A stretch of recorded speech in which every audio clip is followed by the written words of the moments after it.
Good morning students. आज हम लोग चैप्टर 1 सिविक्स ऑफ क्लास 7 के इस इम्पॉर्टेंट चैप्टर के कुछ इम्पॉर्टेंट टॉपिक्स को डिस्कस करेंगे। जैसा कि डाउट क्लास में देखा गया, कुछ बच्चों को कुछ प्रॉब्लम्स थी रिगार्डिंग सम टॉपिक्स, तो आज हम चैप्टर 1 के उन टॉपिक्स को डिस्कस करेंगे।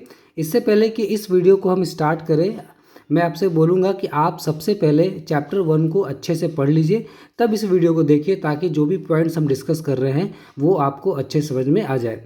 सो students, I am going to start and discuss all this important topics here.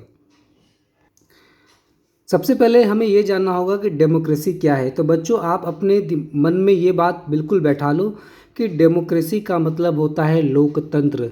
लोकतंत्र का मतलब है कि ऐसी प्रणाली, ऐसा सिस्टम जिसमें सारा डिसीजन जो होता है वो लोग करते हैं, हम लोग करते हैं, कॉमन पीपल करते हैं। इसलिए democracy has been described as it is for the people, of the people and by the people. तो जब भी आप आंसर्स लिखते हो या कोई जवाब देते हो, हमेशा इस बात को दिमाग में रखना होता है कि डेमोक्रेसी में जो लोग हैं, जो हम पे रूल करते हैं, उनको हम लोग ही इलेक्ट करते हैं। उनको इलेक्ट करने के लिए हम क्या क्या करते हैं, हमारी कंट्री में इलेक्शंस होते हैं। तो इलेक्शंस में कौन पार्टिसिपेट करते हैं, हम ही लोग पार्टिसिपेट करते हैं। और ये जो सिस्टम है गवर्नेंस का, डेमोक्रेसी जो है सरकार बनाने का, गवर्नेंस करने का एक सिस्टम है। इसमें कौन लोग पार्टिसिपेट करते हैं, जिनको हम चुनकर भेजते हैं पार्लियामेंट में, चाहे वो प्राइम मिनिस्टर बैठे हों या फिर कोई भी ऐसा एमपी बैठा हुआ हो। तो वो इलेक्शंस लड़ता है, तो उसको कौन जिताता है, हम लोग जिताते हैं, हम लोग उसको वोट देते हैं। इसलिए हम जो सरकार चुनते हैं उसकी रिस्पॉन्सिबिलिटी किसके ऊपर है, हमारे ऊपर है। इसलिए कहा गया है कि democracy is for the people, of the people and by the people. लोगों से, लोगों के लिए जो पूरा सिस्टम है गवर्नेंस का, उसी को हम डेमोक्रेसी बोलते हैं। और हिंदी में इसे हम बोलते हैं लोकतंत्र, लोगों का तंत्र, जिसमें लोग शामिल होते हैं। ठीक है, तो पहला डिस्कशन हमने ये किया था, डाउट क्लास में भी देखा था कि बच्चों को इस टॉपिक पे भी थोड़ी सी प्रॉब्लम थी। अब जब डेमोक्रेसी में हमने डिस्कस किया इलेक्शंस के बारे में, तो इलेक्शन होना बहुत ज़रूरी है, क्योंकि ऐसे कौन से लोग होंगे जो हम पे रूल करेंगे।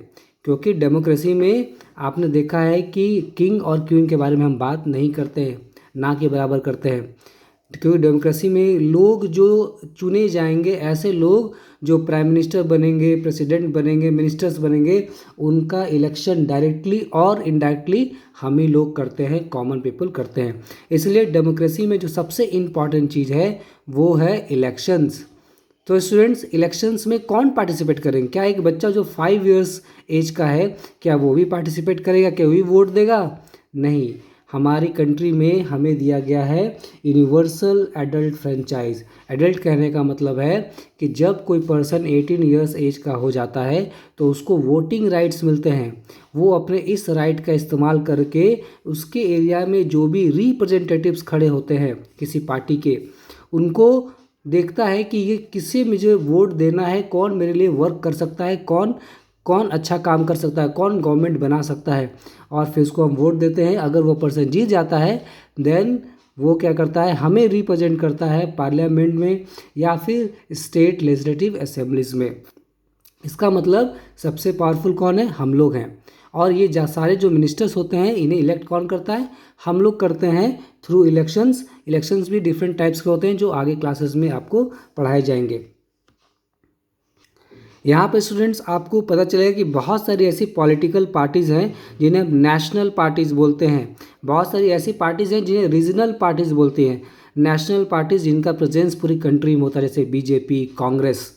अगर हम रीजनल पार्टीज़ की बात करें तो हमारे स्टेट में जो गवर्नमेंट बनी हुई है वो है झारखंड मुक्ति मोर्चा, JMM, जो कि एक रीजनल पार्टी है। तो आपको पहले पता करना है कि बहुत सारे रीजनल पार्टीज़ और नेशनल पार्टीज़ का नाम आप पता कीजिए, और इसके बाद पता कीजिए कि ऑपोजिशन क्या होता है। सबसे पहले हम ये जानेंगे कि जब किसी पार्टी को मेजॉरिटी मिल जाती है, मेजॉरिटी कहने का मतलब किसी भी पार्टी को इलेक्शंस में उतनी सीटें कहने का मतलब उसके उतने कैंडिडेट्स इलेक्शंस में जीत जाते हैं जिसकी रिक्वायरमेंट होती है गवर्नमेंट बनाने के लिए। जनरली ये 2/3 होता है टोटल सीट्स का। अब जो जिस पार्टी को मौका मिला गवर्नमेंट बनाने की, वो तो बन जाएगी वो तो गवर्नमेंट बनाएगी। जैसे अभी बीजेपी को मौका मिला है गवर्नमेंट बनाने का, क्योंकि बीजेपी को इलेक्शंस में मोर देन मेजॉरिटी सीट्स मिली है, जितनी मेजॉरिटी चाहिए थी उससे ज़्यादा सीट्स मिली है। तो ऑब्वियस सी बात है कि प्रेसिडेंट ने कहा कि आइए आप गवर्नमेंट बनाइए। तो हमारे प्राइम मिनिस्टर हैं Narendra Modi, he is the prime minister of India. लेकिन ऑपोजिशन क्या होता है? डेमोक्रेसी में ऑपोजिशन का रोल बहुत इम्पॉर्टेंट होता है। गवर्नमेंट कोई भी ऐसा काम ना करे जिससे लोगों का जो प्रॉब्लम है दूर ना हो, और गवर्नमेंट बिल्कुल फ्रीली काम ना कर सके। कहने का मतलब गवर्नमेंट कोई भी ऐसा डिसीजन ना ले जो हमारे अगेंस्ट हो। इसको देखने के लिए, बार बार गवर्नमेंट को याद दिलाने के लिए, उनके कामों को चेक करने के लिए ऑपोजिशन पार्टी होती है। जैसे अभी जो सबसे बड़ी ऑपोजिशन पार्टी है वो है कांग्रेस। ये क्या करते हैं? इसका एक लीडर होता है, ठीक है।